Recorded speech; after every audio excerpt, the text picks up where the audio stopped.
అందరికీ నమస్కారం. Welcome to my channel. ఈరోజు జొన్న చేను గురించి చూస్తే చూడండి, ఇది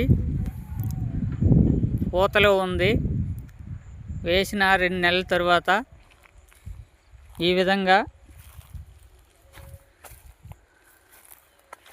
జొన్న పొత్తులు అంటాం కదా, చూడండి ఈ విధంగా వస్తాయి.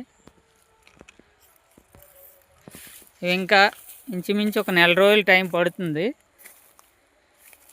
ఈ పక్వానికి బాగా వచ్చిన తర్వాత తీయడం జరుగుతుంది. అయితే ఈ మధ్యలో చాలా ఆటుపోట్లు ఉంటాయి, నక్కల బెడద ఉంటుంది. అదేవిధంగా రకరకాల జంతువులు ఏవైనా ఇందులో వెళ్ళి నడుచుకొని వెళ్ళాయంటే విరిగిపోతాయి. దాంతోపాటు దీనికి 15 రోజులకి 10 రోజులకి ఒకసారి మట్టి పరిస్థితిని బట్టి నీరు అనేది అందించాలి. ఏవైనా వస్తాయనే నక్కలు కానీ ఏవైనా వస్తాయి, వాటిని బెదిరించడానికని ఇటువంటివి కడుతూ ఉంటారు. చూడండి, దీనికి రైతుకి పెద్ద లాభం రాకపోయినా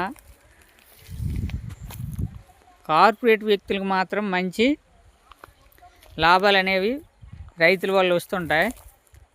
వీటిని నేరుగా రైతులు తీసిన తర్వాత వాటి గింజలను మిషన్ ద్వారా తీసి అమ్మటం జరుగుతుంది.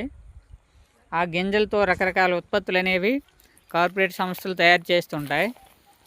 మనం చూస్తే సినిమాకి ఎక్కడైనా మనం థియేటర్కి వెళ్ళేటప్పుడు చూడండి, పాప్కార్న్ అనేది ఒక చిన్న డొక్కుతో ఇస్తారు. అది ఇటువంటి ఒక జొన్న పొత్తు అయితే 3-4 డొక్కులు అవుతుంది. ఒక డొక్కు 80 రూపాయలు ఉంటుంది. బకెట్ అంటారు, చిన్న బకెట్లా ఉంటే సినిమా హాల్లో అమ్ముతూ ఉంటారు. ఇదండి ఇక్కడ పెద్దగా వేసింది.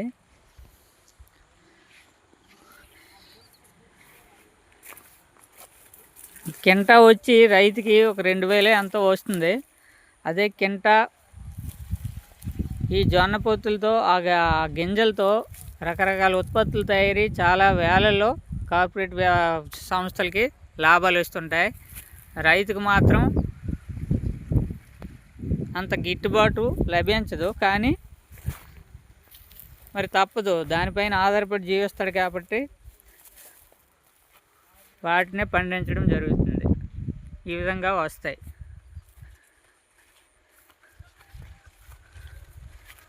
వాటితో పాటు చూడండి, ఇక్కడ మినుములు జల్లటం జరిగింది. మినప మొక్కలు మొలిచే చూడండి, ఇక్కడ చూపిస్తాను.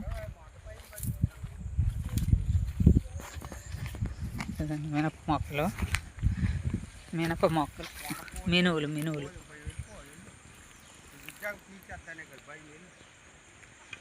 ఇదంతా మినప చేను. Okay, thank you.